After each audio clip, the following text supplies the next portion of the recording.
Goeienaand en welkom by die Bulletin, waar ons jou 'n opsomming bied van die belangrikste nuusgebeure van die dag. Goeienaand ook van my kant.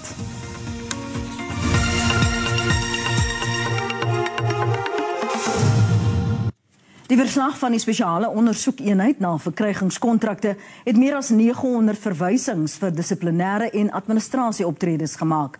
Die president sê die groen lig vir die bekendstelling van die verslag gegee. Dit stel ook voor dat staatsamptenare wat geïmpliseer word, asook diegene by semi-staatsinstellings op 'n swartlys geplaas word. Midde die dodelike COVID-19-pandemie is miljarde rande gesteel deur kontrakte in die aankope van persoonlike beskermingsgereedskap. Tydens hulle ondersoek het die spesiale ondersoekeenheid meer as 5000 van die kontrakte ondersoek en gevind meer as 3000 is aan diensverskaffers toegeken. Die kontrakte beloop meer as 15 miljard rand. 82% is afgehandel en 18% word steeds ondersoek. Monies that needs to be recovered has to be recovered. We've indicated here that we've already recovered money in the bank of 34 million, and then we have prevented a potential loss of 114 million, and we have got contracts that are set aside as about 170 million rand, and value of potential money that needs to be recovered is 551 million. All of those things are in the pot, and some of them will continue in our courts to make sure that they are finalized and we recover the money. Die spesiale ondersoekeenheid sê daar is ook baie weerstand teen die ondersoeke. There's been a lot of people who do not want to be found. We had examples of people who are even sending us threatening messages and all of those things to try and avoid this. There's been pushback in relation to matters where we take matters to the special tribunal and we freeze their bank accounts. There will be people who will be going to out there and make sure that they try and reverse that. Met die ondersoeke wat na verwagting in Junie ten einde loop, sal elke nuwe saak ondersoek word. These new ones that have come up, we cannot ignore them because they are very important to us. We then agreed with the presidency that we will then do a supplementary report that we will submit to the president by the end of June. Die verslag het sowat 2803 onreëlmatige kontrakte gevind. Suid-Afrika het die afgelope 10 jaar gestagneer in sy stryd teen korrupsie. Volgens die jongste Transparency International se korrupsie-persepsie-indeks het die land 'n droewige 44 behaal, dieselfde as in 2020. Suid-Afrika bekleed dieselfde plek as Jamaica en Tunesië op die indeks en is ook 8ste op die streekstabel van die Sub-Sahara Afrika streek.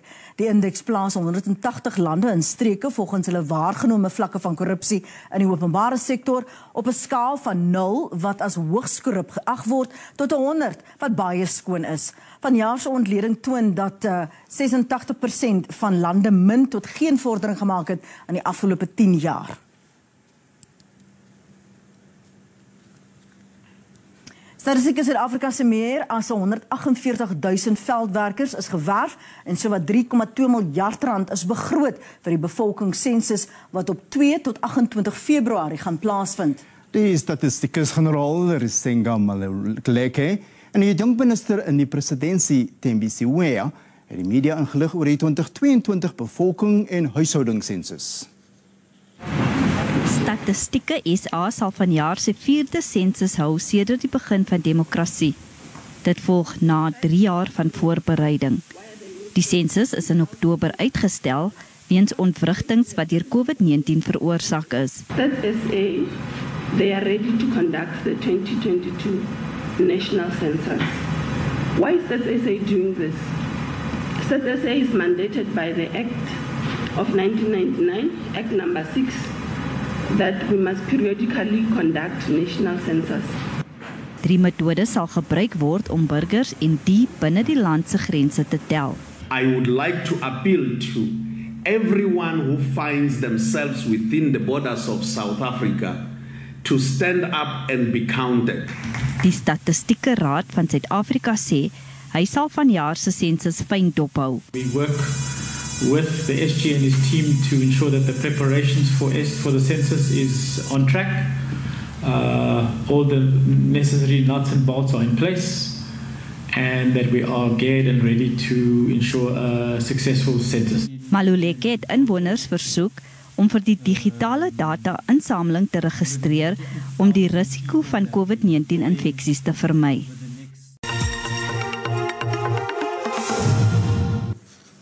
Ons gaan voort.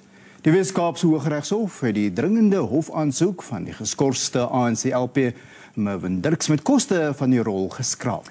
Dirks staan sy skorsing as ANC skoorsweep teen nadat hy die parlementêre oorsigliggaam gevra het om president Cyril Ramaphosa se beweerde erkenning te ondersoek dat hy weet van lede wat belastingbetalers geld vir partydoeleindes gebruik het. Regter Andre Lagransie het beslis dat die saak nie dringend is nie. Dit terwyl skoor Dirks se versoek vir 'n ondersoek teen president Ramaphosa oorweeg. It follows that the application needs to be struck from the roll for the lack of urgency with costs. In the result, the following orders made. The application is struck from the roll with costs. Dirks se skorsing het gevolg nadat hy die ANC hoofsweep Pemi Mojodina se opdrag veronagsaam het om sy brief aan skoor terug te trek. Those are decisions made by the ANC about how it will utilize its human resources in Parliament. Today it may elect that Mr. Dirks should be in Scopa. Tomorrow it may elect that he should be in Home Affairs.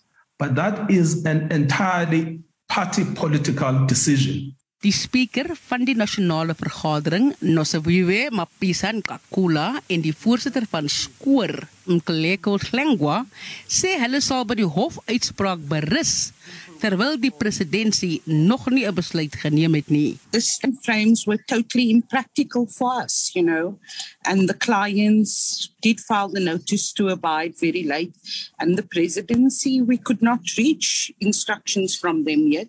Skoor het vanmiddag vergader om Dirks se versoek te oorweeg. Intussen het Dirks aan die staande komitee oor openbare rekeninge gesê, die beroep wat hy op president Cyril Ramaphosa gedoen het om voor Skoor te verskyn, was nie verraad teen sy party nie. Het in sy voorlegging aan Skoor gesê, dit is sy grondwetlike plig om dit te doen. Skoor het ook die parlement se regsafdeling genader om te help met die versoek. Skoor sê Ramaphosa het 7 dae om die vergrepe van staatsfondse vir partypolitieke veldtogte aan Skoor te verduidelik. This is not something extraordinary. It is standard practice for you to have called this meeting and for me to make this formal submission. Section 48 of the Constitution obliges each one of us as members of the National Assembly to affirm our faithfulness to the Republic and obedience to the Constitution. My submission must not be seen as a betrayal of my party or my leaders, but an act of faithfulness to my country and to the Constitution. The general power to summons, in terms of Section 56A of the Constitution, laid together with the powers, privileges and immunities of Parliament and Provincial Legislatures Act, the NA and any of its committees may summons any person to appear before it or to produce documents. As Mr. Dirks indicated, this is an information gathering tool to facilitate and strengthen the execution of the mandate of Parliament, including oversight over the executive and organs of state.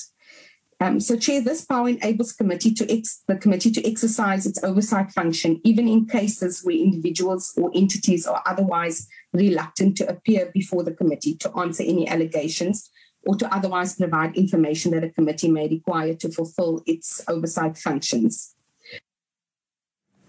Die Patriotic Alliance in die Weskaap sê die premier Ellen Windey het 'n grondwetlike en regsplig om kriminele en onwettige optrede van sy administrasie se bestuurders aan die polisie aan te meld. Dit volg op bevestiging vanaf die premier se kantoor dat 4 amptenare van die departement van gemeenskapsveiligheid nou ook as 'n voorsorgmaatreël geskort is. Dit is in afwagting van 'n onafhanklike ondersoek na verskeie beweringe van wangedrag. Die ondersoeke word gekoppel aan die skorsing van die provinsiale minister van gemeenskapsveiligheid Albert Fritz. Die polisie het nog nie bevestig of enige kriminele aanklagte teen Fritz of ander lede in die departement van gemeenskapsveiligheid gelê is nie. Maar geslags- en gemeenskapsaktiviste dring daarop aan dat geregtigheid moet geskied. Die premier het nie die aard van die ernstige wangedrag aantuigings teen Fritz bekend gemaak nie, maar volgens mediaberigte hou dit verband met seksuele aanranding.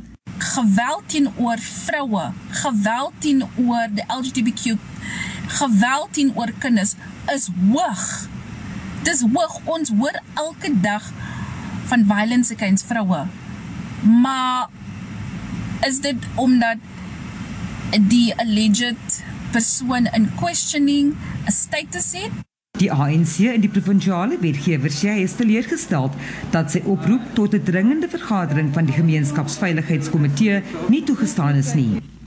Onze posisie is dat die premier moet kom na die wetgewer deur die staande komitee, sodat die staande komitee vrae kan vra. En ons dink dis ook belangrik dat enige persoon wat geteister was, moet voel dat hulle kan na vore toe kom en dat hulle identiteit sal nie in die openbaar geplaas word nie. Die party beweer ook dat hy deur individue genader is wat voorheen in die departement van maatskaplike ontwikkeling gewerk het, waar Fritz as minister gedien het, wat egter bang is om na vore te kom.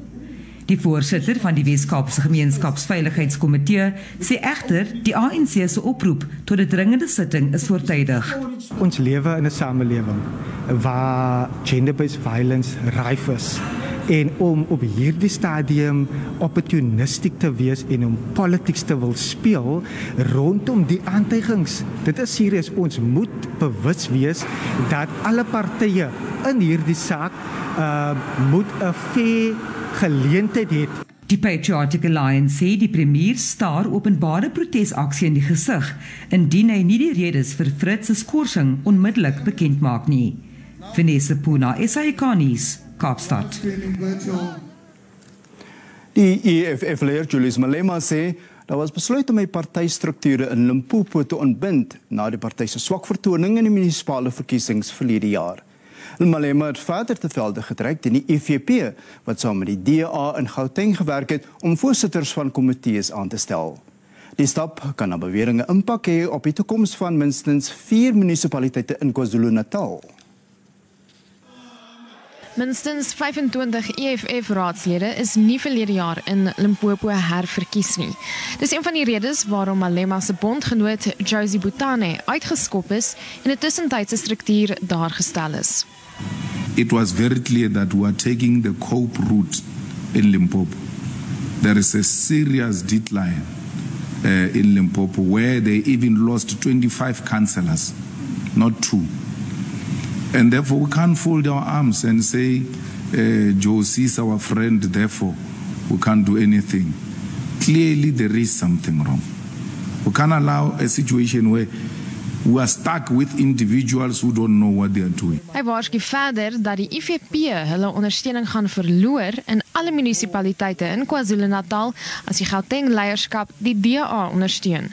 Dit beteken die IFP moet kies tussen Gauteng en KwaZulu-Natal. The IFP must vote with the EFF everywhere they find the EFF. Because they know how important EFF is to them, in particular Nongoma. It's not a threat, it's a commitment. Die EFF hoop verder om voorsitters te lewer vir verskeie komitees in die Johannesburg Stadsraad. Die DA hou egter 'n wortel vir die IFP se neus, die voorsitterstoel van die komitee vir munisipale openbare rekeninge.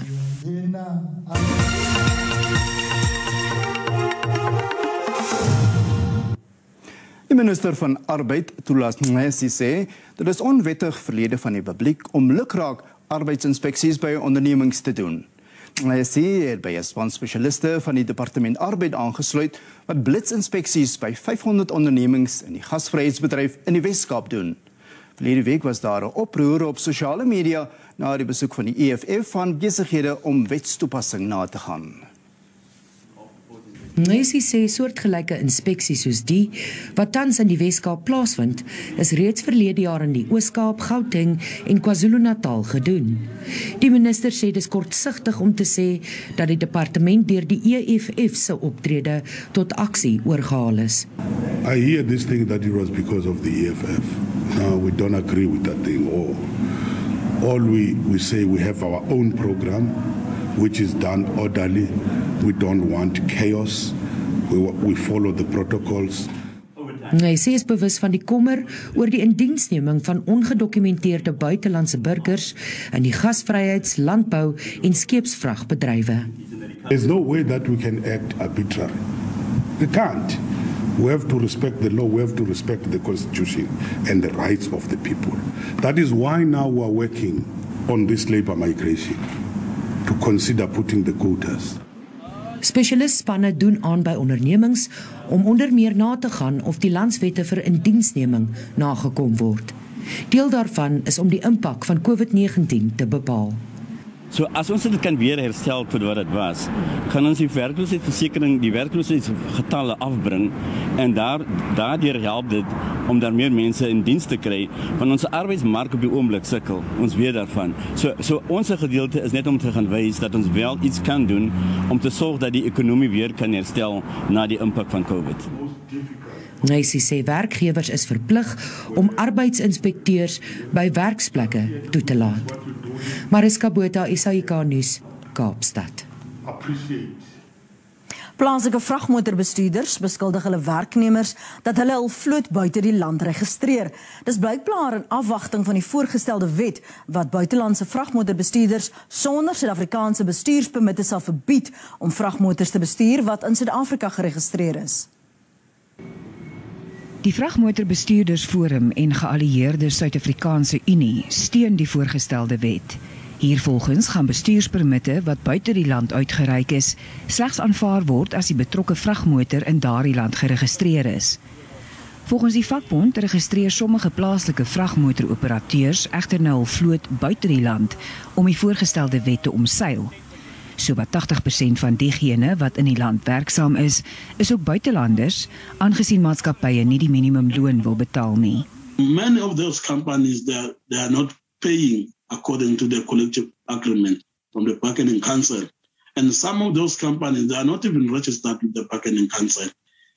That is why they are employing foreigners, because they want to make more profit. Die regering hou vol dat dit ongrondwetlik sal wees om gedokumenteerde buitelandse vragmotorbestuurders te verhoed om in Suid-Afrika te werk. Die vakbond twyfel egter oor die land se verbintenis om te verseker dat die wet uiteindelik goedkeuring sal kry. Die padvragvereniging was nie beskikbaar vir kommentaar nie. Die rand het in die sluiting van die JSE om 5:00 vanmiddag swakker vertoon teenoor die vernaamste geldeenhede. Die JSE-indeks van alle aandele het gestyg. Die goudprys was teen die sluiting van die JSE laer, maar die prys van Brent-olie het gestyg. En op die JSE termynmark het die pryse van landbougewasse vir lewering in Maart gewissel. Witmielies is R33 per ton duurder en koring R112 per ton. Sonneblom is R48 per ton goedkoper en soja het met R5 per ton gedaal.